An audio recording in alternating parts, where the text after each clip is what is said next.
So I'll say I'm Ellen, and then you say the rest. Or do you want to say it in unison while holding hands? I'd like to say it in unison while holding hands, please.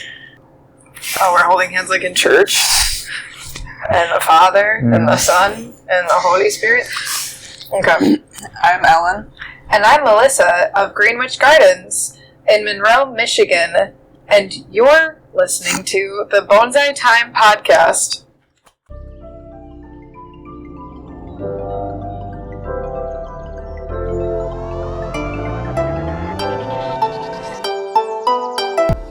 Welcome to the Bonsai Time Podcast, the tree hugger's #1 spot for history, horticulture, and having fun. I'm your host Ryan, and today I sat down with Ellen and Mellissa of the Greenwich Gardens in Monroe, Michigan.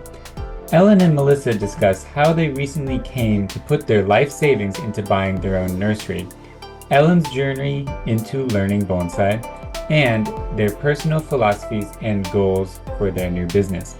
If you see them at a bonsai show, or if you're in the area, be sure to stop by and say hi.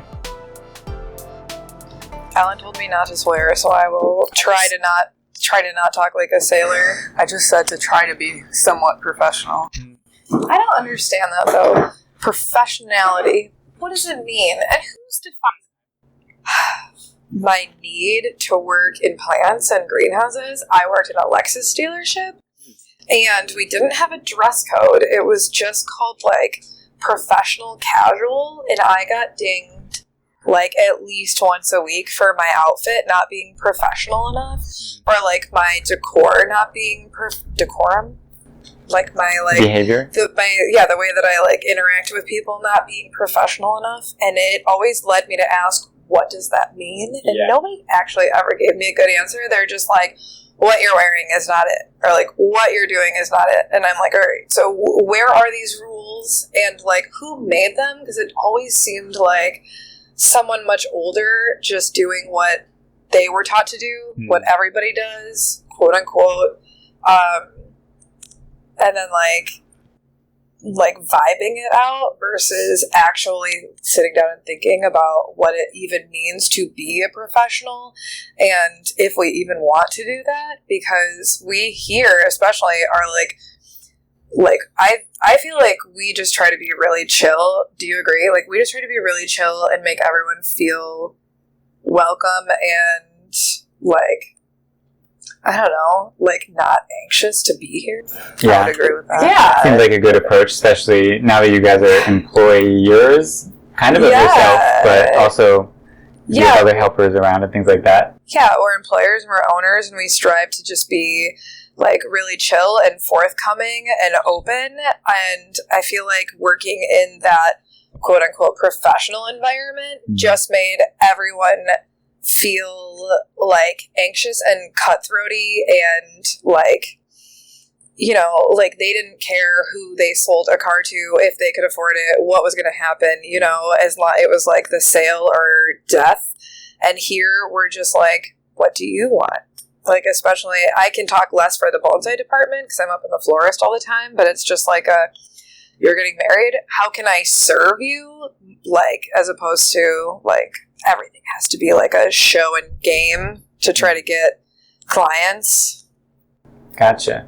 Yeah, I didn't really think that this was going to turn out to be relevant, but it turns out that it could be a good segue. But do you think that, like, that... It's a strange rant you just went on. I think about this a lot. I do appreciate how my style has gone from just straight hobo skateboarder wannabe to starving artist now that I'm a bonsai artist. Yeah, I told her she looks like... Her bonsai artist style looks like she is a sculpture student at, like, a New York college. That's what she looks like every day. I could see that. Yeah, I could definitely see that a little bit. So... what I was going to ask was, do you think that the old definition of professional, you kind of said it was like more cutthroat, like just sell at all costs, but it's also maybe a little bit of don't rock the boat and don't have fun with things or things like that, because you're just there to focus on work and... Yeah, and like putting on a front to your customers of like who you are and what you're doing, while like just not giving a heck about people. I guess that's my biased opinion, but Gotcha. from personal experience. Okay. So then, to catch the listeners up, I'm sitting down with Mellissa and Ellen of the flower market. Sorry. Maybe you guys want to do this part. You can do it probably without messing up. We own Greenwich Gardens, formerly called the Flower Market. Yes. So maybe if we rewind a little bit, back all the way to the beginning, I want to know, when was the first time you two knew that you were interested in plants? Not just bonsai, but plants. I started working on a strawberry farm when I was 13, and then I worked in different farms, nurseries, greenhouses. Melissa? Okay. When I was 22, I'm trying to think of what year you graduated from college. When I graduated from college, I moved in with a girlfriend that owned her own house, and she didn't really do a lot of landscaping, and I was in between jobs, so I would just go outside and like help her with our outdoor landscaping, like pulling weeds, uncovering old garden beds and stuff, because she just wasn't really that into it. And I became obsessed with like planting flowers and getting really into different landscaping stuff. So I ended up getting a job at English Gardens. Okay. English Gardens? Is that somewhere local around here? English Gardens is a chain. I was in Ferndale at the time, so I worked in Royal Oak, but there's I think one in Dearborn, there's one in Plymouth, there used to be one in Ann Arbor. Okay. Gotcha. It's just a big commercial greenhouse. Yeah. Oh, I forgot you're from Ohio. Yeah. I don't know anything here. Yes, there's like 5 of them. It's owned by, I think, 3 brothers, and they have a couple locations around here. Okay, gotcha. So then, Ellen, was that strawberry farm that you were helping out, was that something that you were like, oh, I want to do that? Or was that something you had to do, but then liked it along the way? I guess I've just always been kind of drawn to being alone and being out in plants. Bonsai is pretty good for that, actually. Yeah. You can make it as social or not social as you want. Exactly. Mm-hmm. But then earlier, Ellen, you were telling me you got into landscaping eventually. So how did that transition happen? So there's 3 of us owners, and we all worked together at a different greenhouse in Ann Arbor. I worked there for 8 years. My wife worked there for 3 years, and Melissa the last 2 years? Roughly. So your wife, Sarah, who's the one not here today? Right. Mm-hmm. She's 9 months pregnant currently. She's very pregnant. Yes. She can take a break. It's okay. So we all worked there together in the nursery and landscaping, and it was a commercial greenhouse too. Okay. So then I guess you both met there, possibly? Yes. Okay. And then you worked there until the opportunity to buy the flower market, now the Greenwich Gardens, came up? Correct, and we all actually got fired. Oh. I would like to put on this record that I quit. Okay. And Melissa quit before she got fired. Was there like a big mishap or something? Not really. The owners just were not the nicest people. And I quit to start. I started my own like mini landscaping company until we got this place. Gotcha. They weren't the most accepting people, and we are not the most normal people. That's all right. That's a nice way to put it. Yeah. I had blue hair, I think, at the time.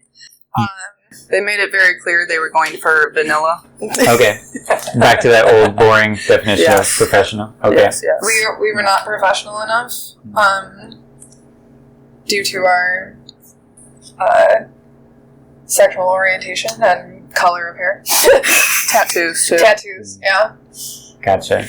So, sorry that happened to you, but I guess it's kind of like making lemonade out of lemons? Right. Yeah. So we were all very unhappy there, and then we saw an ad for this place for sale. So we ended up working there for a while, selling our houses, going on unemployment, moving in with our parents, and I didn't actually get unemployment. it took almost a year for the loan to go through to buy this place. Okay. So It was quite the adventure. the former owner was willing to work with you like once you expressed interest.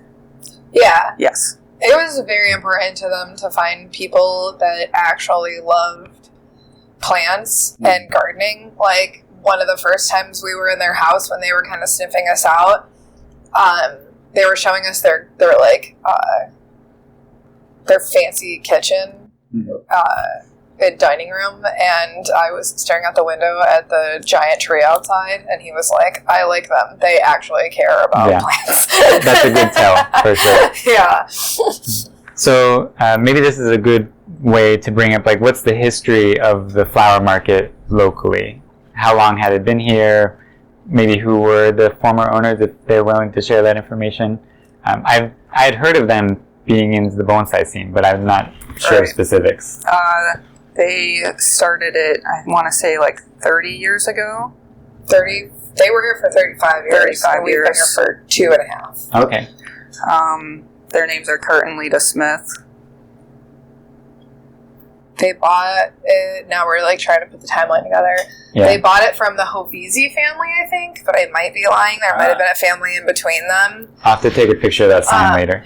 Yeah, they started, the Hovisis were a greenhouse and florist, but then when Kurt and Lita took over, he had started doing bonsai in college, like when it was even bigger here in the States. So he slowly started kind of putting more and more bonsai out, and ended up getting a really good receipt from that. Okay, cool. So yeah, now we're Michigan's largest bonsai nursery. Yeah, it is very large. Yeah. And earlier, Ellen, I was talking to you about how many trees you had, and how many people do you have helping you with this large space, and how many trees would you say it might be? I actually counted last year. It's in the thousands. I don't know how many exactly. Working with the trees is mostly me and Rozzy. We have a few kind of apprentice volunteer type people that help out.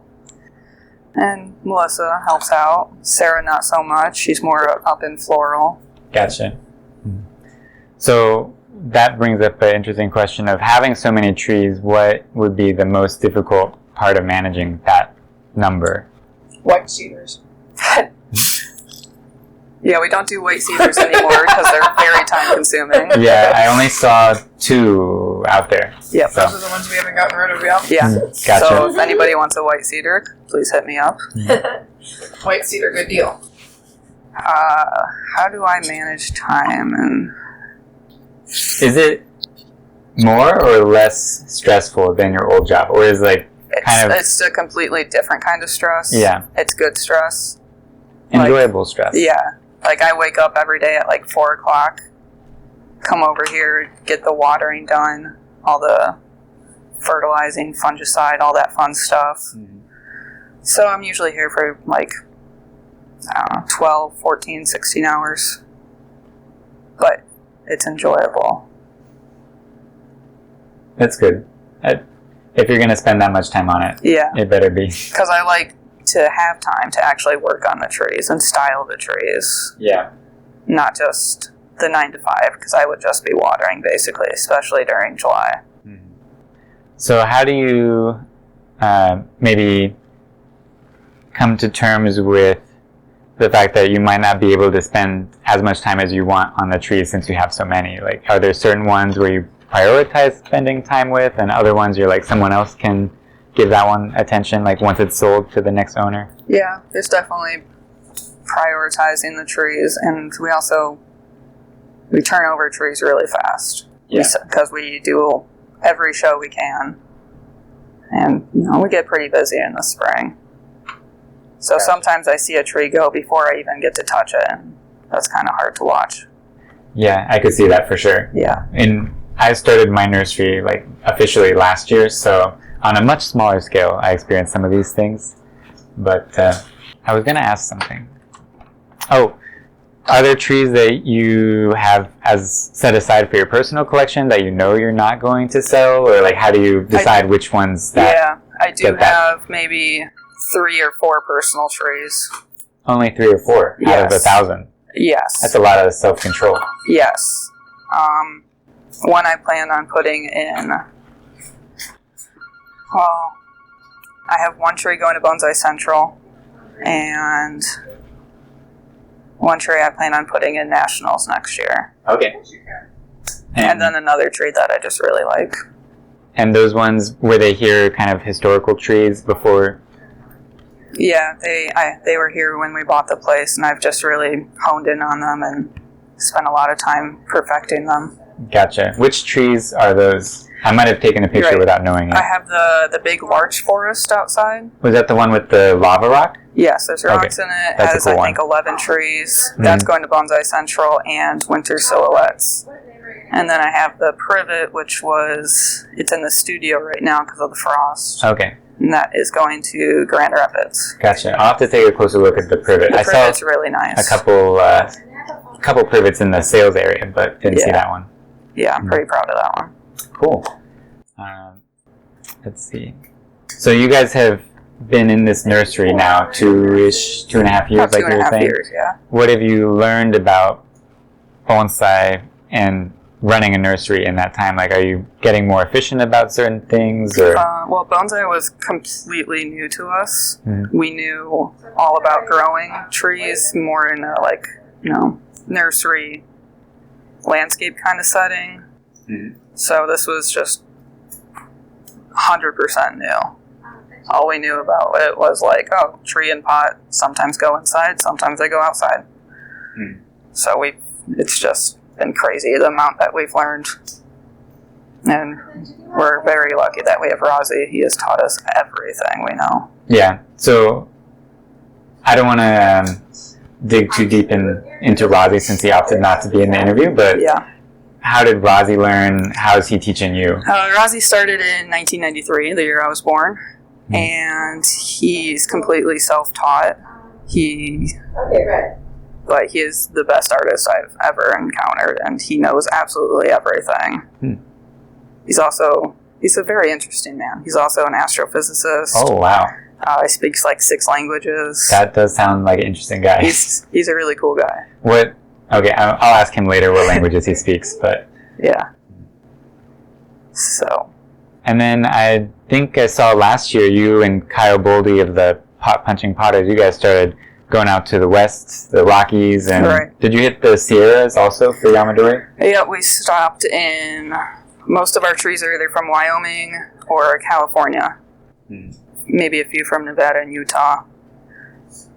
We went there in May, and we went back in September, and Kyle will be going again in May.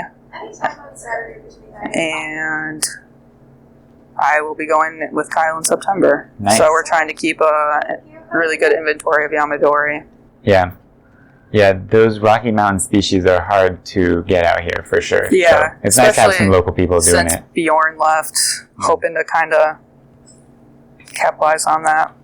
So how do you not go crazy on 1 to 2 60-hour road trips every year? Oh, I do go crazy. Yeah. Especially with Kyle. But it seems like it's working out somewhat. Yeah. He's a good guy. What would you say were the hardest parts of those trips? Like, does Rozzy water while you're away for them? Or? Yeah, Rozzy can be trusted with everything. The hardest thing would be just being away from my family. Yeah. I got a 3-year-old. How long are those trips usually? We go to California and back in between 7 and 10 days.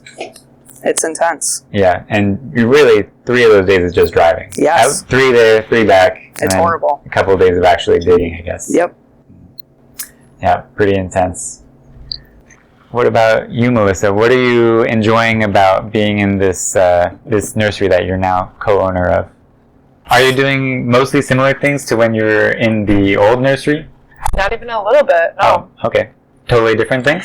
Mm-hmm. Yeah, I called myself the head. I wasn't really, but I was the head of perennials. So it was a completely different game. It was more just growing, selling, and restocking perennials, and then like hopefully someone came in that needed my help in like landscaping their yard, and I got to do that. This is totally different. Okay, so then in contrast here, you're doing more of what? Everything. Oh, okay. More of the bonsai stuff, like we said, and then. Yeah, I've always wanted to own my own business. I actually took an entrepreneur class at the community college in Plymouth. So I'm just living the dream. I do a little of everything, which is kind of explodes my brain a lot of the time, but it's just temporary. I'm in floral. I'm doing our accounting. I help Ellen in the back with the bonsai. Hopefully I'm outside in the summer planting stuff because we're trying to build a botanical garden around the bonsai nursery. Okay. For So people to walk through. that brings up an interesting question.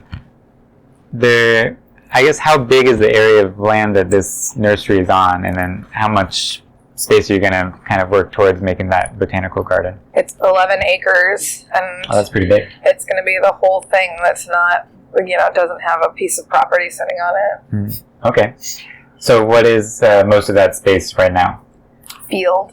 Okay, just like Well, it's hayfield. it's our house. We have a barn with a lot of large animals, Oh yeah, I forgot about that. and The building. the building, And the archery gear somewhere. archery gear, That's in the garage. Yep. Okay.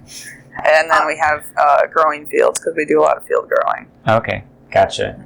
And then hay. The rest of it is all hay. Well, the animals need to eat. Yeah, makes sense. So what animals are you guys enjoying having right now? You could become a petting zoo too. You could be a You can't. three-stop shop. Legally, we cannot Oh, you become a can't? petting zoo, Oh, but we do have a horse, a donkey, goats. I do not legally have to tell you to not pet, though. okay. So you can stick your hand in there if you want. We do have liability insurance. That's probably smart for a big business. Small or big. I got the extra for if you do stick your hand in there. Okay. I mean, they're all very nice and they won't bite you, but you never know. So what's the deal with the not being allowed to be a petting zoo? Because I feel like in Ohio you could probably get away with it. Oh, it's just some township nonsense. Oh, okay. Yeah, there's a lot of people in Ohio have exotic pets, and it seems like less regulated than here. I don't know if you heard a couple years back, someone had like lions and tigers, and they just like And bears. yeah, Oh, my. maybe yeah, they just let them all loose. Cool. So I don't know if they've changed the laws since then, but that's one thing I had heard. So what types of animals did you say? A donkey, a horse, Goats, goat? pig, peacock, chickens. Peahen. Oh, peacock! Wow. And then we have some tortoises, sugar gliders. There's a lot of cats. You're just on your way to having a zoo. Essentially, yes. I think I covered everything. I want a snake. Yeah, I was noticing no reptiles, no fish either. No, we have fish. Oh, you do? Yeah, Yeah, there's a whole pond giant koi there. pond over there. I You walked totally by it. missed that. Was not looking down. I was looking up at the plants. It makes a very loud noise. There's like in there. 100 fish in there. Yeah. I'll go back and look. Don't worry. Are tortoises not considered reptiles? Oh wait, if you mentioned tortoises, I then did say yes, tortoises, yeah. I missed that too. But anyways, you got a good diversity. The Bonsai Time Podcast will be right back. This episode of the Bonsai Time Podcast is sponsored by your local bonsai nursery. Winter is the ideal time to plan ahead and stock up on trees, seeds, pots, soil, and tools. Some local nurseries may even have fall sales, such as today's interview subjects, the Greenwich Gardens in Monroe, Michigan. For my part at In Vivo Bonsai in Columbus, Ohio, I will be participating in Etsy's Black Friday and Cyber Monday sale.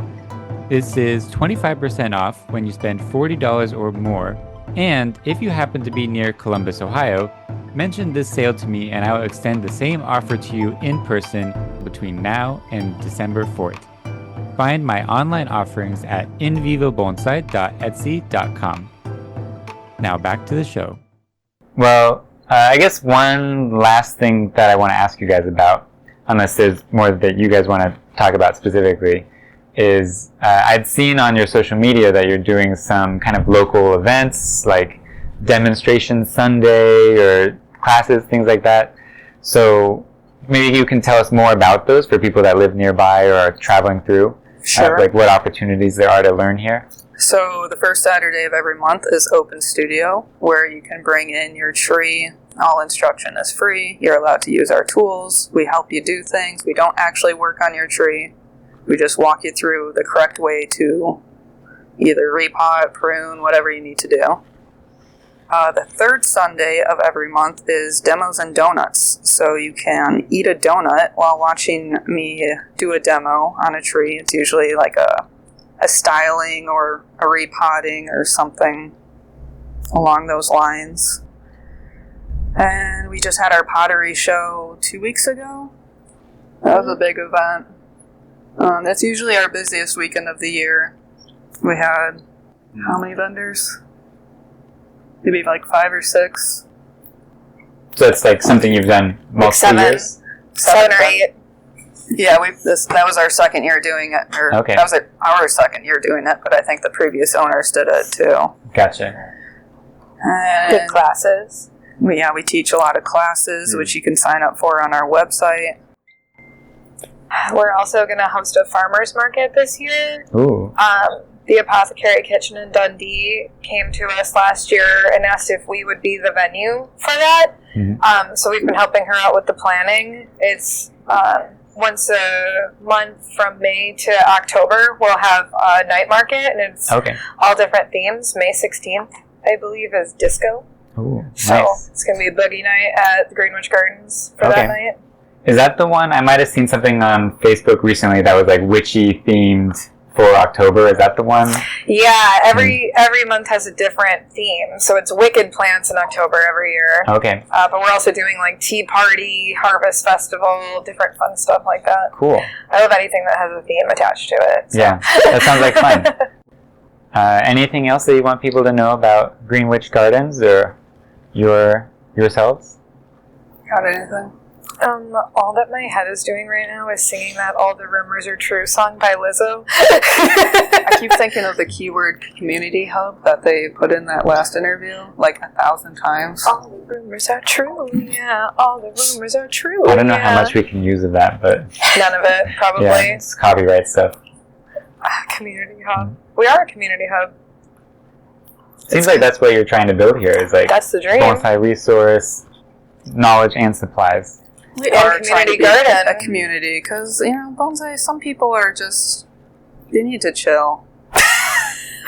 Yeah. Just work on small trees and enjoy your life. For me, I'm just a hippie. I just really want to create a botanical garden and just run through it and teach people about community hub and the environment and I get really excited during bonsai critiques when they talk about the tree being where it's from. This and tree really tells a story. What kind of landscape the tree comes from and how the kusumono and everything acts towards it. I get really excited about that stuff. So I'm really excited to get other people excited about nature and being better to the planet. Yeah, I think that's a very noble goal. That's part of my long-term goal also, just get more people into nature, and I know my co-host Kevin would say the same, but we just think that there are lots of benefits of getting people more in touch with nature, and nowadays, modern society, we're kind of separated from that. That's one thing I was when I was asking you about how do you deal with having so many trees, because I feel like for myself, my list of things that I could repot and trying to do my other job and then go home, and if I rush through it, I'm not enjoying it or getting the positive aspects of it as much. I just don't sleep. I try to do it all. Yeah. Then you have time for it. Exactly. Yeah. Not saying it's healthy. Maybe in some ways. I'll sleep eventually. Yeah, we discussed this. Not anytime soon. I'm we about to have a discussed this when we're newborn. alone. I sleep. Okay. So it's good to know it's possible to sleep while We have being talks here. about healthy boundaries with our work and life. Ellen doesn't listen to me though. It's hard when you live 50 feet away from your nursery. Yeah. So of course I always want to be over here with my trees. Yeah, I can see that for sure. But thank you both for taking the time to sit down with us. And maybe after this phone call, or one of you want to pick it up? You've also never slept, though. You woke up at like 5 a.m. when we first met, and I was always like, I didn't know people in their 20s did that. I like my alone time, and when you have a toddler, you only get so much alone time. Yeah, Kevin will tell you the same thing. His kid's like maybe 2, almost 2. And, she works with us, too, because Melissa mentioned we're hippies. We're homeschooler, unschooler hippies. So she's here with us every single day, which I love. And I love that fact that she's growing up in a bonsai nursery, which is super cool. She's going to have a really cool childhood. Not this instance specifically. And now we're about to have a son, too. And It's like one of the $40 stones. they're gonna be running this place by the time they're like teenagers. Yeah. Do you have a name picked out? Yeah, his name will be Lore. Lore, like folklore. Very cool name. It is. Very unique, a little hippie, but... Well, our daughter Ness is named after the Loch Ness Monster. Oh, wow. We're a little out there. Yeah, so that's okay. Okay. As long as you're enjoying life, that's okay. It was one of the $40 ones. And not harming anyone, that's the caveat. It's not there. But no risk in a bonsai garden, I'd say. Is this your first year as the club VP in Michigan? It Ann is, Arbor? yes. How are you liking that? It's honestly more than I thought it would be.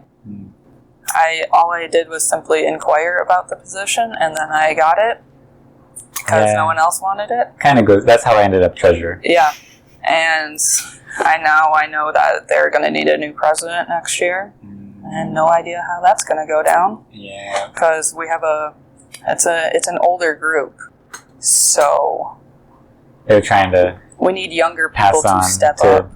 the responsibilities. Yep, because I'm already vice president, Melissa's starting merchandising, and Sarah does social media. Yeah, you guys are carrying the team then a little bit. We're trying. Yeah. Yeah, we kind of ran into that problem like when Kevin and I moved to Columbus. He was there a couple of years before me, but we've been every year getting like 1 or 2 new board members, younger people, and then we've kind of been able to keep doing that to replace some of the older members that are like getting tired of doing everything. So yeah, there's like a group of, I'd say like 6 of us that are really trying to make changes. yeah, you can only do so much, so don't drive yourself crazy, but I know it's going to be like a 5-year kind of project. yeah. If we could just, have you been to the U of M at all? Only one time I came, I think last summer, my cousin was graduating high school. Did you go to see the collection? Yeah. So they have an amazing collection, and the garden is amazing, and with how good it is and how like diverse and affluent Ann Arbor is, there's no reason our club shouldn't be one of the best in the country. Yeah. And that's what we're trying to reach. I think that you guys can get there for sure. I think we can too. The potential's there. For sure. Yeah. Those local collections, they bring a lot of people in, and or at least point out to people like, hey, this is a thing. Is there any representation of the Ann Arbor Club at the collection? Like, do they have flyers or anything like that? They have one decrepit sign hanging up, Do you want a receipt? which we are trying to get replaced. Okay. That'll probably be a good thing. Yeah, but we started a Facebook page for the Ann Arbor Club this year. Oh, yeah. So that's something. Yeah, it's one of those things that maybe they didn't see the need for. Exactly. They send out a PDF newsletter. Yeah. Yeah, ours still do that. People enjoy it, but it can't be all that you do. Which their newsletter is now just them copying and pasting what we put on social media. Well, that's good. Yeah, it makes it less work. You too. And you guys have merchandise. If you want an Ann Arbor Bonsai Society t-shirt, you have to find a guy named Bob, talk to him for a while, bring in the garment of your choice. He will send it away. It will be embroidered. Oh. About a month later, you will get your garment back. I see. Interesting. With a logo. So you need to bring a blank shirt or something. Yes, you do.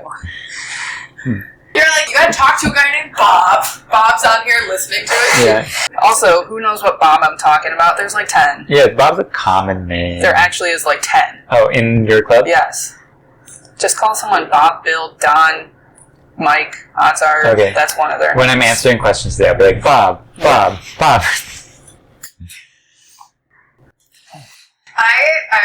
I'm really interested after we had Jason on like what everyone's afterthoughts are of our club, because it's so interesting because we've never been to another bonsai club before. Obviously, we only go to the shows. So like he was talking to us and we were talking about our club and whatever, like, you know, kind of like camaraderie, like, yeah, it's so hard doing stuff.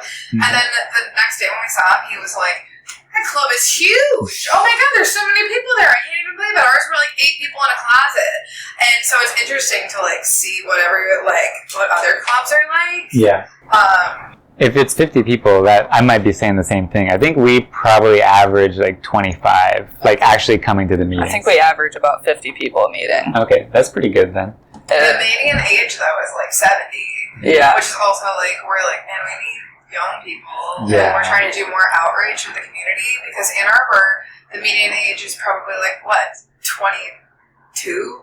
Yeah, you'd that's think what it'd be a I'm college saying. town. With how young, diverse, and affluent Ann Arbor is, the club should be the best, one of the best in America. And with how amazing the collection at U of M is. Yeah. But Jack Weichel is officially retiring now at age, 92?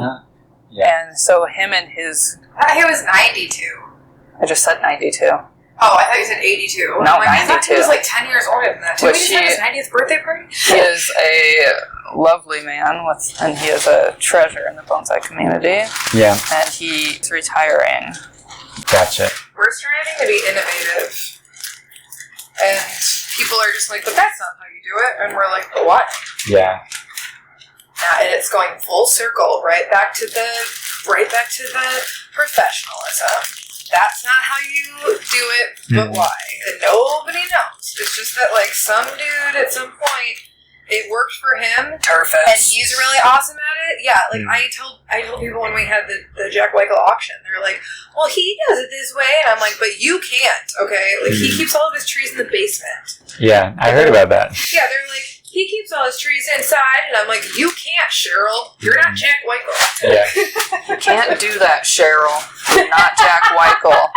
Get rid of that surface turfus. Somebody literally came up to me to retrieve their plant because I volunteered. I did like the tree passing from out the auction? at the auction, and she's like, "I'm gonna put this in my bathroom," and it was like a little like hinoki cypress like this big. Oh no. And I was like, "Please don't do that." And she's like, "Well, he keeps all his trees inside, and look at how beautiful they are." I'm like, "You're not Jack Weichel, sure." That's another one thing that I didn't think about buying this place and getting into bonsai is, like, what's the song that they play at funerals? I don't know. Like, I don't know, yeah. like taps? Is that what it Amazing is? Grace. No, not Amazing Grace. And that one's played.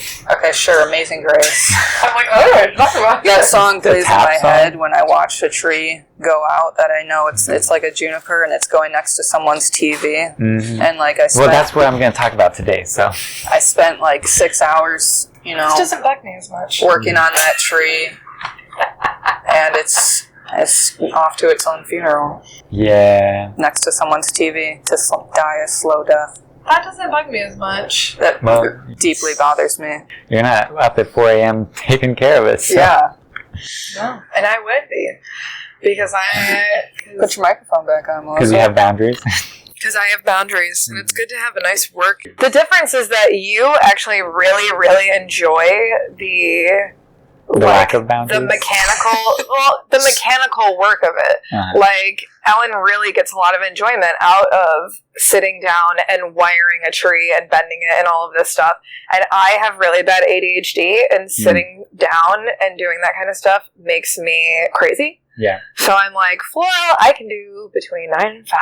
And like, maybe after work one day I'll go out and like plant in the garden, but that planting in the garden is what's enjoyable Then for it me. takes care of itself and you don't gotta wire for 8 hours. Yeah, but also I have really horrible ADHD, so I have like 50,000 things that I'm doing constantly, and I'm like, well, I gotta leave at 5 because I'm painting furniture. Yeah. Or like, well, I gotta leave at 5 because I'm like going to play laser tag. Like, there's just always something like pulling me. But Ellen likes calm, sitting down, Well, quiet. and that's part of the reason why I come in so early too, is because I am working with a toddler. Oh, so you can't get stuff done when she's Yes, awake. I love Makes sense, actually. I love working with her, Yeah. but she often is a distraction. Whereas from 9 to 5, I am just my own person. And I don't have to like feed or take care of anything. So Sounds nice. Yeah. I'm in that point right now. You don't have And to feed or take appreciating care it. of anything. Just my dog. Yeah, and myself, which sometimes I neglect also. I am remaining childless by choice. Okay. So yeah. That's the debate that my girlfriend and I are having about the future. Is like, do we or don't we? We're not deciding anytime soon, but... How old are you? I'm 28. Why Almost, did that take like, you so long? in May. I don't keep track that well anymore. But... Interesting how he said 28, but then he responded like he was 100. How Yeah. old am I? I don't keep track. yeah, I just have a bad memory, so... I love my kids, and I don't regret having them. You got both sides of the coin here. Yeah. I don't regret not having any kids. There are days where it's a lot more difficult, but especially having them here. I feel like if it happened after my career was established, I'd be fine. But right now, I would not be fine. So it's like definite no right now. Mm-hmm. But after that, I'm like, yeah, maybe I could. I'll be fine with it. You know? I could enjoy it. You run a business with a kid running around is a lot. Yeah. But we're trying to give her that homeschool hippie kind of upbringing. Well, and also the alternative is not being around your kid and having your kid watched by someone else for those like 8 to and I'm not going to 10 send her to hours. public school because they're going to extinguish the light that's within her. Her inner child. I don't want her inner child to die this young. Her inner child that she has to. What did I say? Repair. But it doesn't Heal? need, it To doesn't be need healed? healing. It does. After Right you now. go- after, If I right send her to now. public school, it will. Yeah, then she'll have to heal her inner child at the age of 34. How old am I? Yeah. I'm 33. At the age of 33. And you were giving for not keeping track. I'm 100. And I'm just now healing my inner child. Better late than never. The Bonsai Time podcast is purely grown and horticulturally crafted by Kevin Ferris, Ryan Houston, and Kelly Louie. To find out more and see pictures about today's interview or sponsors, see the show notes linked in the description. Submit questions, suggestions, or tree pictures for future discussion episodes. Find the contact form on our website, bonsaitimepodcast.com, or message us directly at bonsaitimepodcast@gmail.com. If you'd like to support future episodes, please rate us, share episodes, donate, or become a sponsor. The music on today's episode was provided by Midi Cancer. To find more of their work, check out their SoundCloud and Bandcamp pages. To stay in touch with us, subscribe to the Bonsai Time podcast on your favorite podcast app, Instagram, or YouTube, and Facebook. Contact us individually. Kevin's Instagram is Kevin_Ferris PNW. Kelly's Instagram is Bonsai with Kelly. Ryan's website is invivobonsai.com, and his Instagram is invivobonsai. Thank you all, and remember, bonsai on!